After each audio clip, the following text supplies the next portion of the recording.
ถ้าหากเรารู้สึกตัวเห็นกายขยับเคลื่อนไหว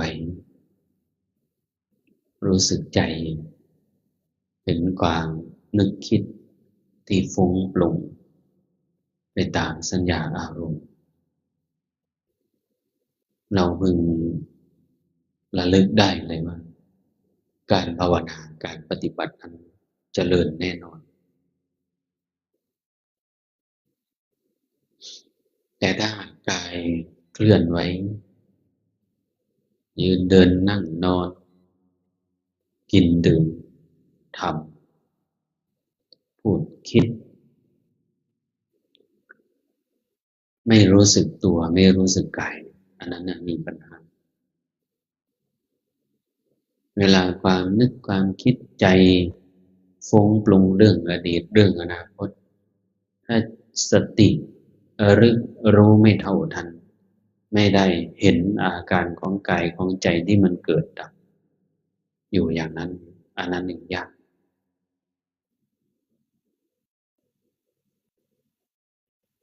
บางที่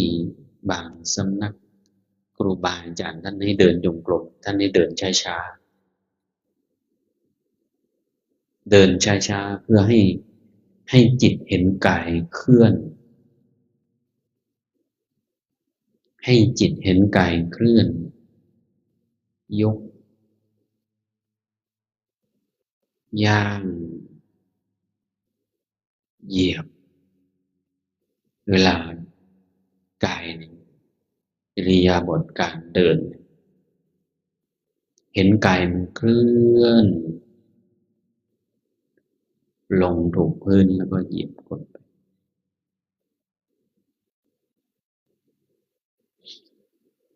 แม้กระทั่งการซักผ้าซักผ่อน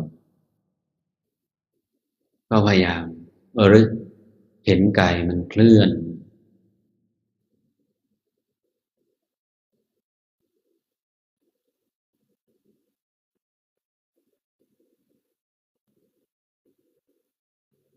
แต่บางที่ครูบาอาจารย์ท่านบอกเพียรไม่ให้มากเลยไม่ได้เน้นว่าจะผลจะเกิดเร็วจะเกิดช้าครูบาอาจารย์ท่านจะเน้นเพียรให้มากภาวนาให้มากก็เดินทั้งวันทั้งคืนบางคนก็เดิน3 ชั่วโมงติดต่อกันบางคนก็เดิน5 ชั่วโมงติดต่อกันบางคนเดิน6 ชั่วโมงบางคนเดินตั้งแต่4 ทุ่มจนถึงนู่นตี 4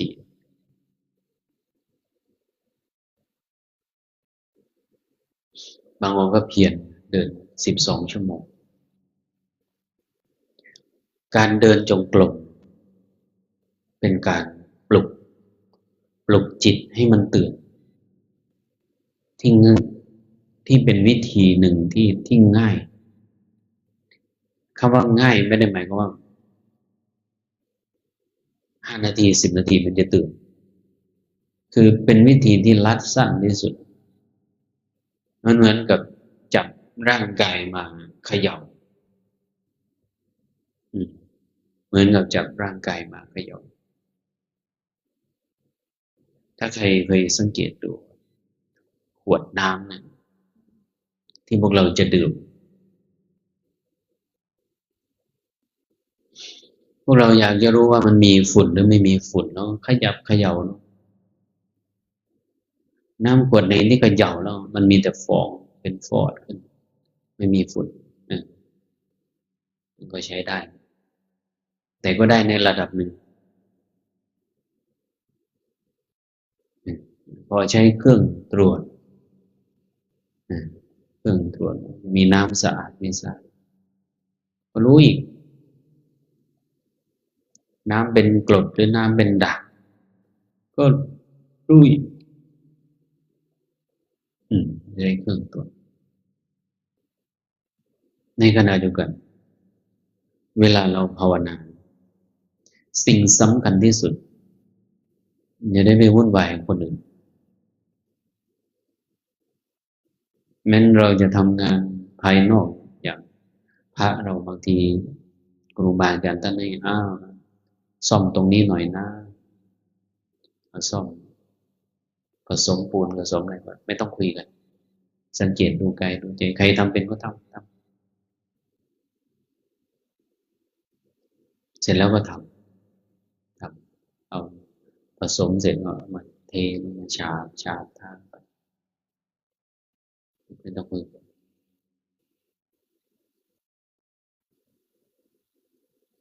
ผู้ภาวนาทำความภาคความเพียรเพื่อออกจากทุกข์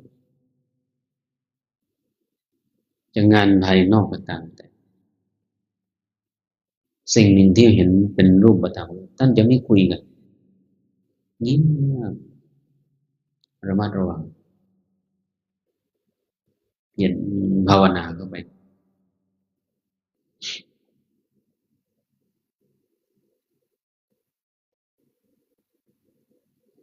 จิตนี้กว่าที่มันจะตั้งหลักได้ใช้เวลานานครูบาอาจารย์อย่างองค์หลวงปู่ขันติท่านต้องเขี่ยวเขียนให้พระเนี่ยพยายามทำความภาคความเพียรให้มากเดินจงกรมเดินให้มากนั่งนอนนั่งให้มาก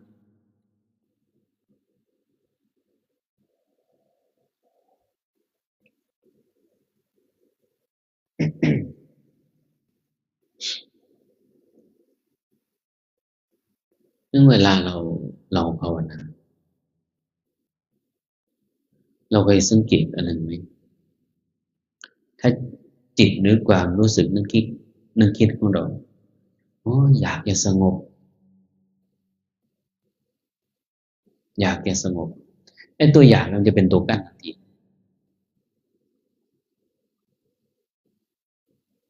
ความหมายคำว่ากลางในทางพุทธศาสนาคือมันไม่สุดโต่งทั้งสองด้าน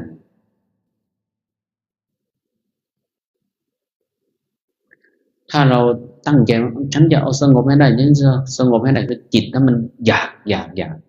พี้ยนหนักขนาดไหนก็ตามแต่บางทีมันก็ไม่สงบแต่ส่วนใหญ่ไม่สงบเพราะมันไปติดตัวอารมณ์อยากเหมือนกับวันหนึ่งทำไมครูบาอาจารย์ท่านบอกนั่งภาวนาเห็นกายหายใจเข้านั่งภาวนาเห็นกายหายใจออกเวลาเดินเห็นกายเดินเวลากายเคลื่อนเราเห็นกายเคลื่อนไม่ใช่เราไม่ใช่เราไม่ใช่เราเดินไม่ใช่เรานั่งไม่ใช่เรานอน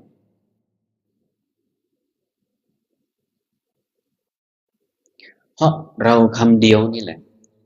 มันจะเป็นอุปสรรคอันใหญ่หลวงเลยเวลาจิตมันละเอียดมันจะเป็นอุปสรรคอันใหญ่หลวงเวลาจิตละเอียด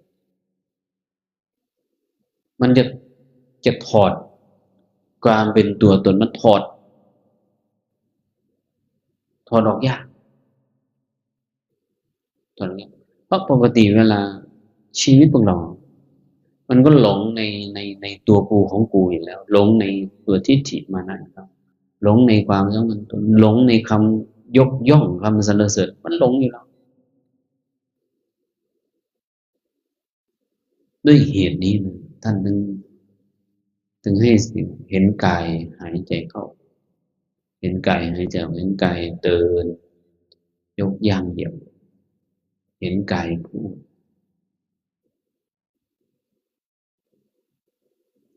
คือตัวตัวเริ่มถ้าถูกมันจะไม่ยืดเยื้ออารมณ์มันจะไม่ยืดเยื้อมันจะไม่ยืดเยื้อมันจะไม่ยืดเยื้อ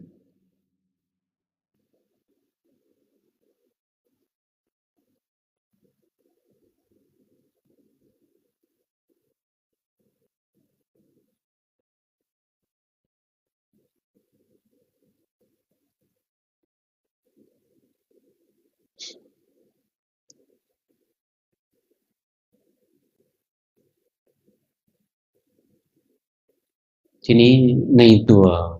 ในองค์คุณของ โสดาบันบุคคลด่านแรกเลยสักยทิฏฐิสักยทิฏฐิคือปกติพวกเราเข้าใจและสำคัญว่าตัวกูของกูตัวกูของกูตัวนี้แหละมันถึงเป็นอุปสรรคเวลาเราภาวนาเพราะการภาวนาเพื่อละตัวนี้ละตัวกูละตัวตนละตัวเราตัวเขานี่ผู้ภาวนาถ้าหากมัวไปวุ่นวายมัวไปสนใจเรื่องโน้นเรื่องนี้ไปเหมือนกับพวกเรามาภาวนาเคยให้สติพวกเราตลอดอย่าไปคุยกันเรื่องภายนอกมันไม่เสร็จแล้วมันจะแก้ไม่ได้อย่าคุยกันเรื่องลูกเรื่องหลานอย่าคุยกันเรื่องคนข้างบ้านอย่าคุยกันเรื่องลุงเรื่องป้าเรื่องน้าเรื่องอาอย่าคุยกันนะให้คุยกันเรื่องการภาวนาเรื่องการมาอยู่ว่าเรามาภาวนาใจเราสงบมากน้อยแค่ไหนจิตใจเราตอนนี้เคลื่อนขยับไปถึงไหนแล้ว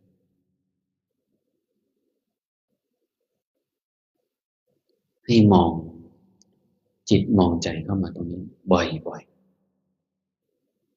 เพราะคนส่วนใหญ่ไม่ได้สังเกตไม่ได้เฝ้ามองตนไม่ได้เฝ้ามองเพราะจิตมันส่งออกตลอดเมื่อจิตส่งออกตลอดมันจะเก็บแต่เรื่องเก่าๆมาคุยเรื่องลูกบ้างเรื่องหลานบ้างบางคนที่จิตเป็นคนที่ย้ำคิดย้ำทำในเรื่องเก่าๆในเรื่องที่ไม่สำเร็จเรื่องที่ผ่านมาแล้วก็คิดแล้วคำพูดหลายคำนะมันทำร้ายตัวเองคำพูดหลายคำทำร้ายทำไม่ได้ทำไม่ได้ทำไม่ได้ทำไม่ได้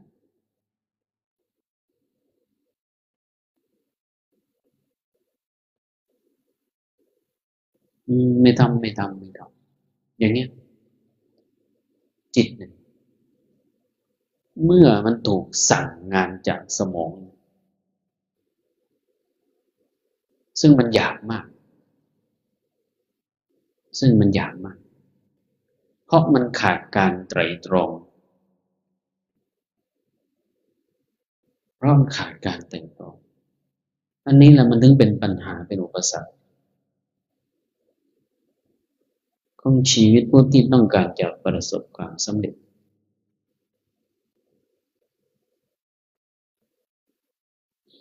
อะไรก็ตามแต่ไม่ว่าจะงานภายนอกหรืองานภายในก็ตามแต่ตราบใดที่เรายังไม่ได้ทดลองยังไม่ได้ลองยังไม่ได้ลงมืออย่าเพิ่งบอกว่ามันทำไม่ได้ทดสอบพิสูจน์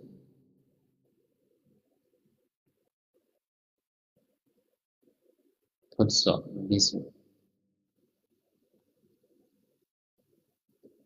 สิ่งเหล่านี้นี่สำคัญคิดดูว่าพระเจ้า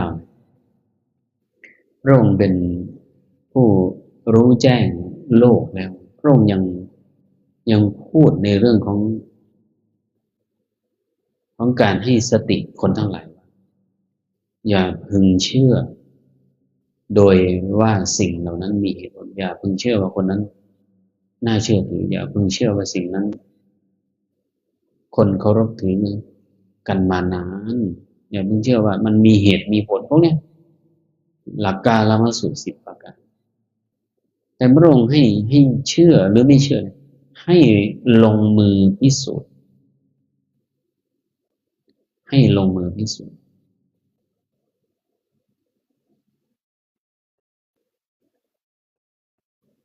ให้ลงมือพิสูจน์พวกเรา เวลาภาวนาที่ได้บอกในเบื้องต้นทำไมถึงไม่บอกเราหายใจ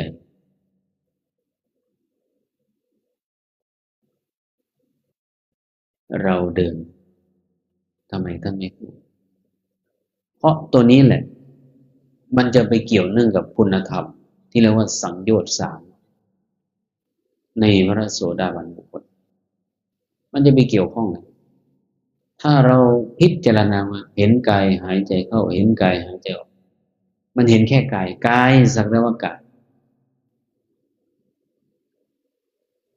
กายสักแต่ว่ากายแล้วจิตที่เราภาวนามามันจะเข้าใจง่ายกว่าที่บอกว่าเราหายใจเราหายใจเข้าเราหายใจออกแต่ถ้าบอกเราหายใจเข้าเราหายใจเวลาภาวนาไปภาวนาไปเราก็คือตัวกูของกูมันจะมาติดตรงนี้เลยมาติดตรงนี้ดังนั้นท่านทั้งหลายเวลาภาวนาพอเรานั่งลงโอ้ยโชคดีเนาะก่อนไก่ก่อนสังขารก่อนนี้ยังพอได้เอามาทำคนงามความดีก่อนไก่ก่อนนี้ยังโชคดีนะที่เราจะได้นำมา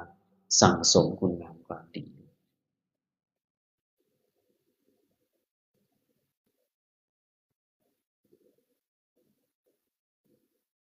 สิ่งเหล่านี้นี่สำคัญสำคัญถ้าหากกายนี้ใจนี้ที่พวกเราฝึกฝนอบรมมากว่าที่เราจะเห็นความแจ่มแจ้งว่ากายใจเนี่ยเป็นแหล่งที่จะสร้างบุญบารมี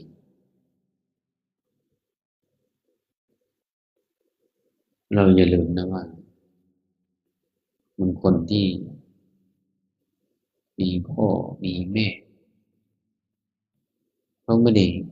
คิดว่าพ่อแม่มีบุญมีคุณไม่ได้คิดมันคิดแค่ว่าโอ้ยพ่อแม่นี่อ่าสนุกสนานมานะถึงมีเราเขาคิดไปอย่างนี้แต่เขาลืมว่านี่คือมนุษย์มนุษย์จะต้องมีคุณสมบัติพิเศษกว่าคนตรงนี้แหละที่สำคัญมากเราภาคเพียรดีๆภาคเพียร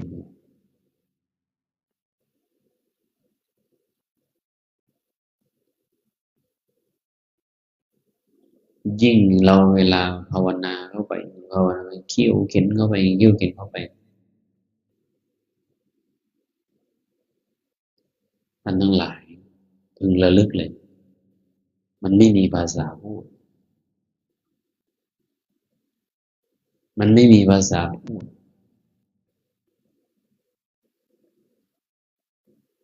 ภาษาพูดไม่มีมีแต่ภาษาธรรม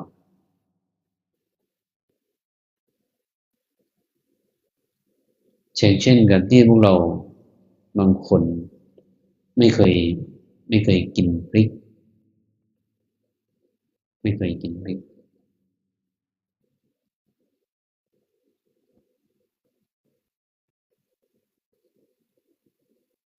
แล้วก็ไม่รู้ว่าพริกมันเผ็ดอยู่ๆก็เลยมาพูดว่าพริกส่วนนี้เผ็ดเนาะพริกส่วนนี้เผ็ดคนที่นั่งอยู่นั่งเผ็ดยังไงเผ็ดแบบไหน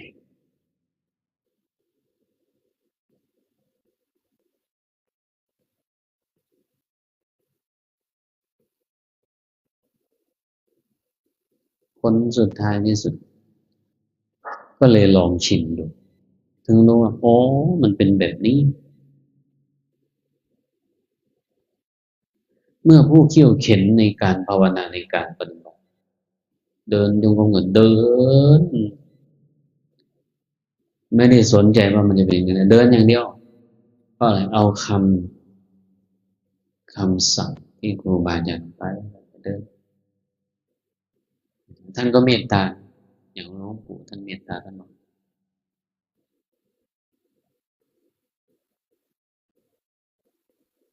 ทีนี้เวลาเราภาวนาไปภาวนาไปจิตเวลามันละเอียดเข้าละเอียดเข้าเมื่อใดก็ตามแต่ที่สติเกิดมันจะเห็นการเกิดดับของความนึกความคิดมันจะเห็นโดยธรรม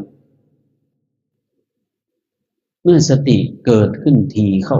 ทีเข้าทีเข้าทีเข้าสิ่งที่พวกเราจะเรียกชื่อมันจะค่อยๆหายไปมันจะค่อยๆหายไปไม่ค่อยมีชื่อจะเริ่มหายไปอย่างที่พวกเราเรียกว่าสติก็ดีเรียกว่าสมาธิก็ดีปัญญาก็ดี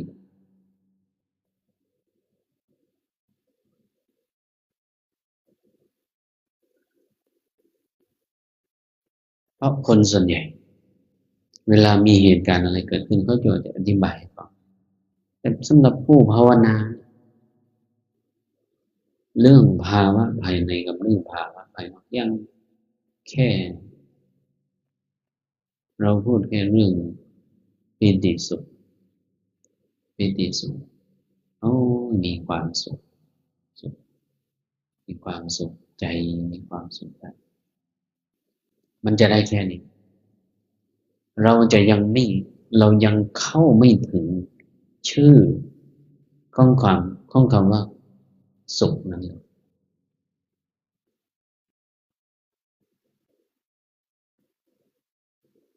เราจะไม่มีชื่อไม่มีชื่อนั่นแหละท่านทั้งหลายชื่อตรงนั้นแหละถึงแม้มันจะเป็นสมมุติเพื่อให้เรียกก็ช่างในความเข้าใจที่เราเข้าใจในเรื่องนั้นๆมันจะไม่เหมือนกัน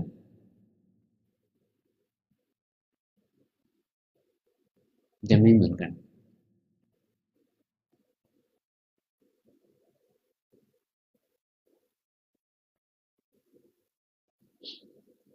ท่านทั้งหลายพึงพยายามทำความเพียรมาก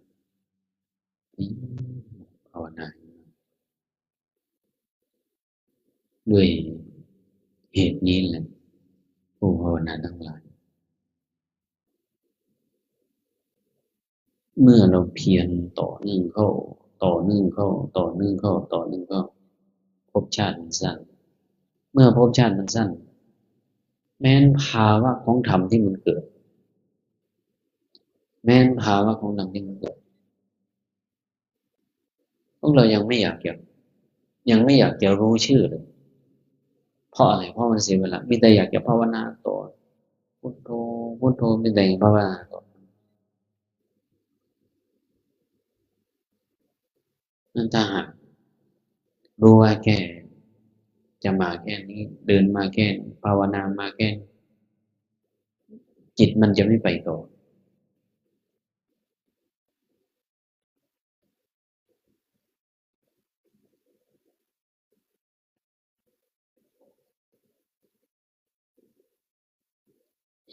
เมื่อเราเพียรเข้าไปเพียรเข้าไปเพียรเข้าไปเพียรเข้าไปเพียรเข้าไปอย่าว่าแต่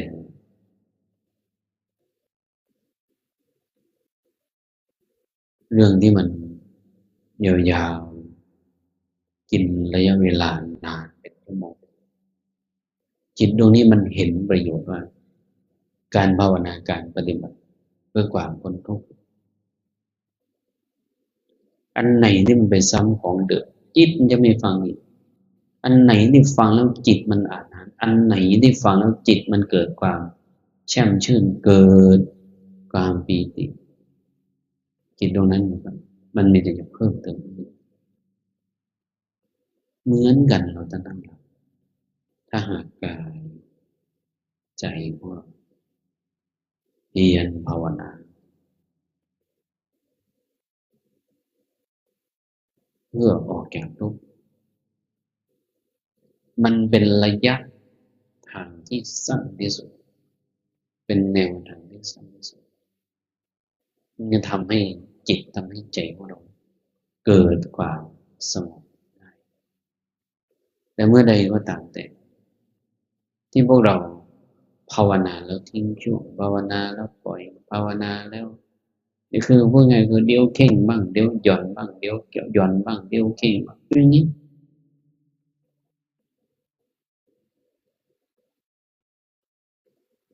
นั่นแหละการทำความภาคความเพียร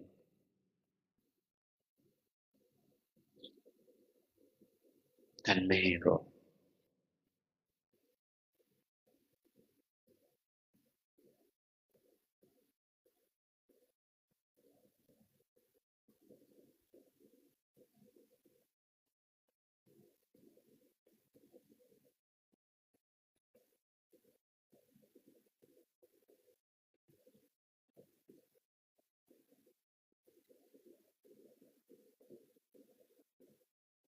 เมื่อเราเพียรเข้าไปเพียรเข้าไปด้วยหน้าที่ของธรรมเพียรด้วยหน้าที่ของธรรม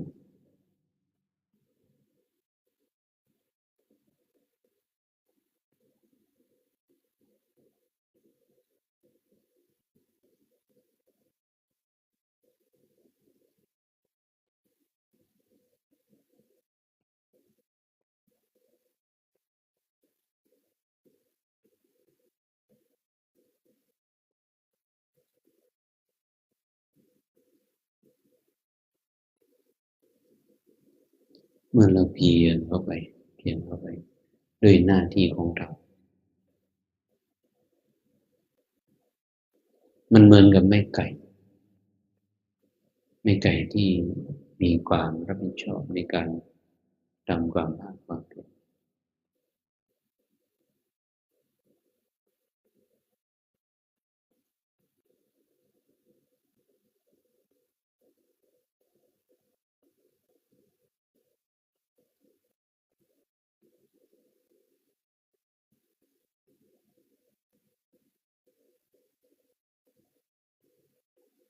เมื่อเราเพียรเข้าไปเพียรเพียรด้วยหน้าที่ของธรรมจิตที่มีความตั้งใจไม่ยิ่งเวลาภาวนายิ่งเวลาขนขวายค้นคว้าไม่มีเวลาที่จะมายิ้ม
เมื่อเราเพียร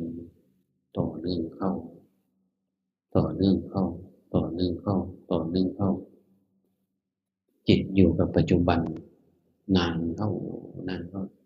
คือจริงๆเวลาพวกเราภาวนาท่านให้จิตหรือให้ใจได้อยู่กับปัจจุบันเมื่อจิตกับใจอยู่กับปัจจุบัน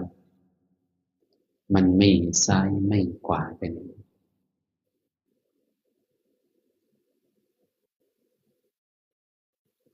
แม้นการภาวนาการปฏิบัติ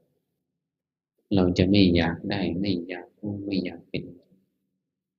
แต่เมื่อจิตตรงนี้ใจตรงนี้ ทำเพื่อบูชาคุณของพระพุทธคุณของพระธรรมคุณของพระสงฆ์แล้วมีแต่ความสงบมีแต่ความสุขเป็นเครื่องต่อรอง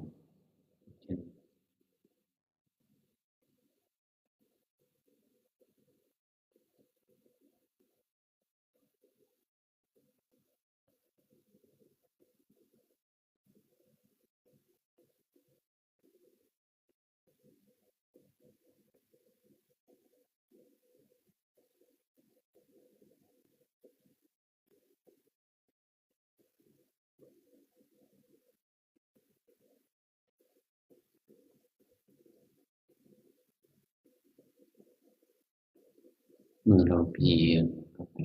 เพียรเข้าไปใจไม่ได้ยึดถือความมีตัวกูของกูไม่ได้ยึดถือว่าตัวกูของกูที่เกิดขึ้นแล้วมีทรัพย์มีสมบัติคนมันไม่มี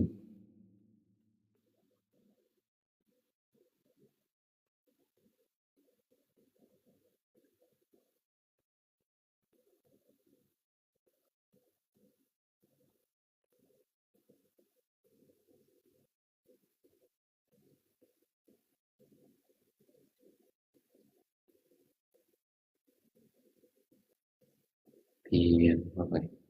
เพียรเข้าไปจนกระทั่งจิตมันมีเหลือชื่อให้เรียกจิตไม่เหลือชื่อให้เรียก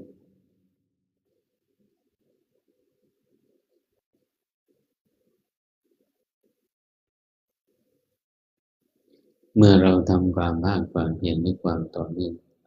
จนกระทั่งจิตไม่เหลือชื่อให้เรียกตรงนั้นแหละเราจะไม่สงสัยในพระธรรมคำสอนพระเจ้า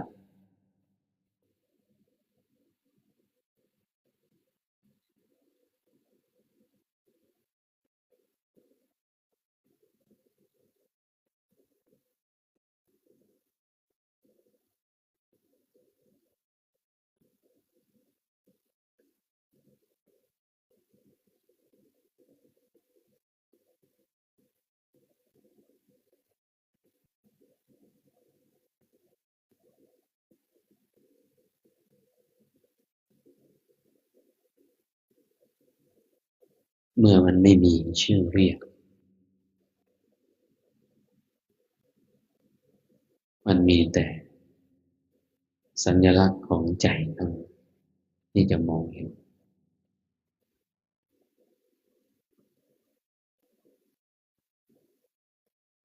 ความรู้สึกของกายก็ดีความรู้สึกของใจที่เห็นภาวะปรากฏการณ์พวกที่เราภาวนาเกิดมันจะมีแต่ยิ้มยิ้มยิ่งถ้าเราย้ำในเรื่องของสติสัมปชัญญะของมันรอยยิ้มเป็นรอยยิ้มที่มีสติมันจะไม่มีข้อกังขา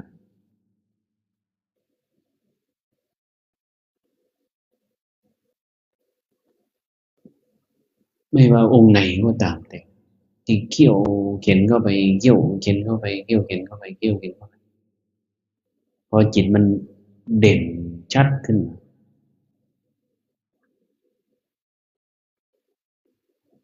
บางองค์ก็อยากจะเข้าไปถามครูบาอาจารย์ภาวนามาถึงตรงนี้ไปยังไงต่อบ้างตรงนี้จะไปแบบไหนอีก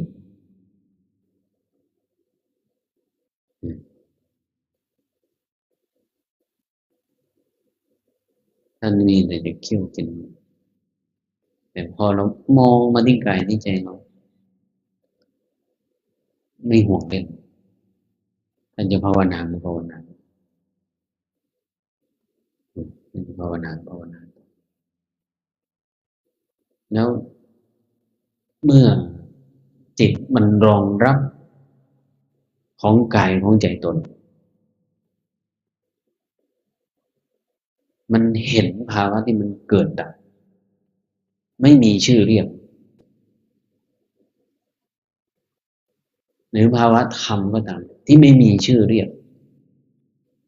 ตรงนี้แหละมีแต่ครูบาอาจารย์เท่านั้นที่ท่านจะการันตีให้ว่าคืออะไรคืออะไรงั้นเราท่านทั้งหลาย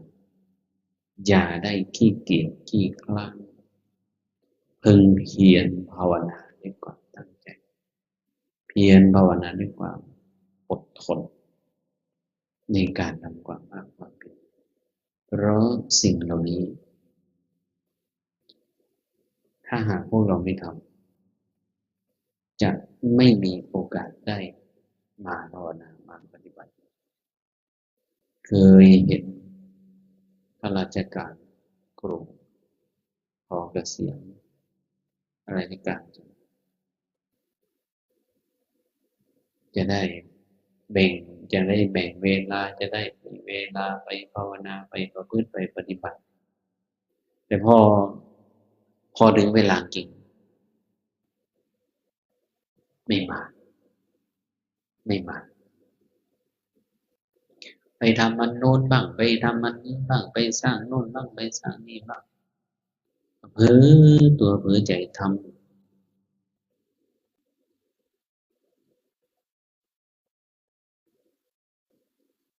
นั่นแหละท่านทั้งหลายการภาวนาการปฏิบัติสำคัญมากอย่าได้เผลออย่าได้เผลอจิตเพ้อใจ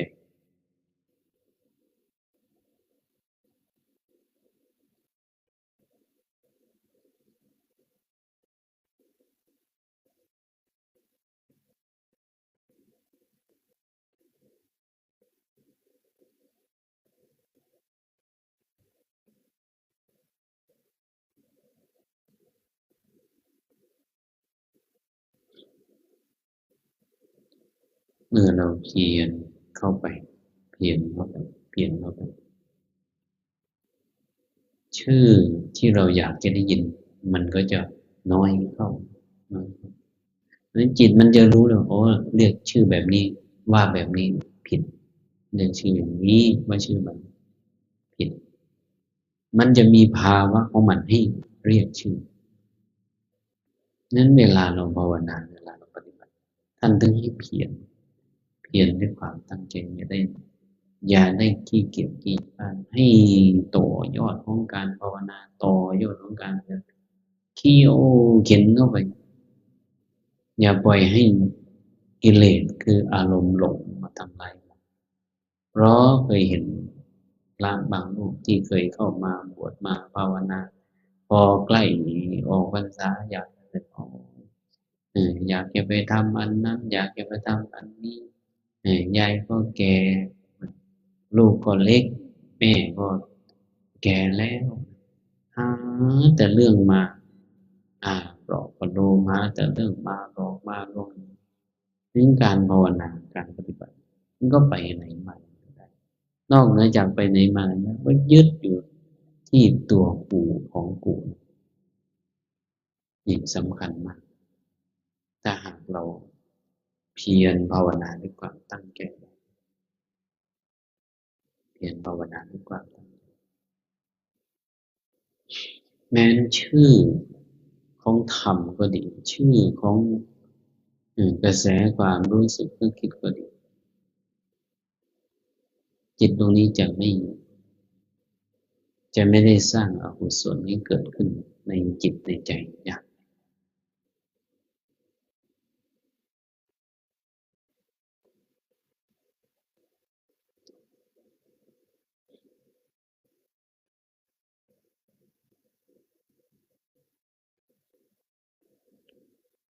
เพราะคุณความดีบารมีทำลายที่เราได้เพียรภาวนาจงเป็นตบะเป็นเดชะเป็นบรวปัจจัยนู้นนำความสุขกายใจเราเจริญตามคำสอนของพระพุทธเจ้าเมตตาส่วนทั้งหลายทั้งปวงกับบรรพชนทั้งหลายปู่ย่าตายายพ่อแม่ญาติพี่น้องของท่านทั้งหลายจงรับความสุขเมตตาให้กับลูกกับเทวดาภูมิเทวดาอากาศเทวดา พระภูมิเจ้าที่พระเมตตาพระองค์ข้าพระคุณพระภัยขอท่านทั้งหลายจงมีความสุขขอให้ข้าพเจ้าจงมีความสุขปราศจากทุกข์นานาประการอะหังสุขิโตโหมินิโรโกโหมิอาเวโรโหมิอาบายาปะโชโหมิอานิโกโหมิสุขีอัตตนังบริหารามิสหัพเปสัตตาสุขิตังตุสัพเพสัตตาอะเวรังตุสัพเพสัตตายาปัจจาหุนตุสัพเพสัตตานิกาหุนตุสัพเพสัตตาสุขีอัตตานังบริหารันตุสัพเพสันตาสัพพะโทุกขปมุจจันตุสัพเพสันตารันตสัมปติโตมาวิกาชันตุสัพเพสันตากรรมสักกากรรมทายากรรมโยนิกรรมพันปฏิสรณังยะหังกัมมังกริสันติกัลยาณังปะปะกังวาตัสยะถาบวิสสันติสัพเพสัตตาสัทธาหุนตุอะเวราสุขชีโนขอให้สัตว์ทั้งหลายอย่าได้มีเวรแก่กันและกันเลยจงเป็นผู้ดำรงชีพอยู่เป็นสุขทุกเมื่อเถิดอย่าตั้งบุญยังพรังไมหังสัพพะทิภวันตุเตขอให้สัตว์ทั้งหลายจงได้เสวยผลบุญที่ข้าพเจ้าได้บำเพ็ญด้วยกายใจแล้วนั่นเถิดกราบพระรัตนตรัย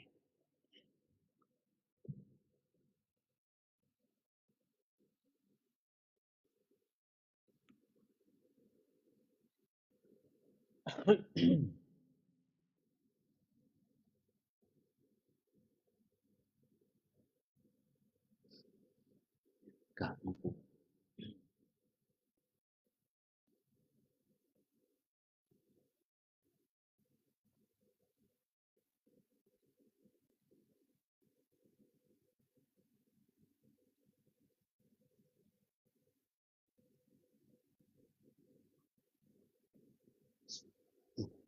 เมตตา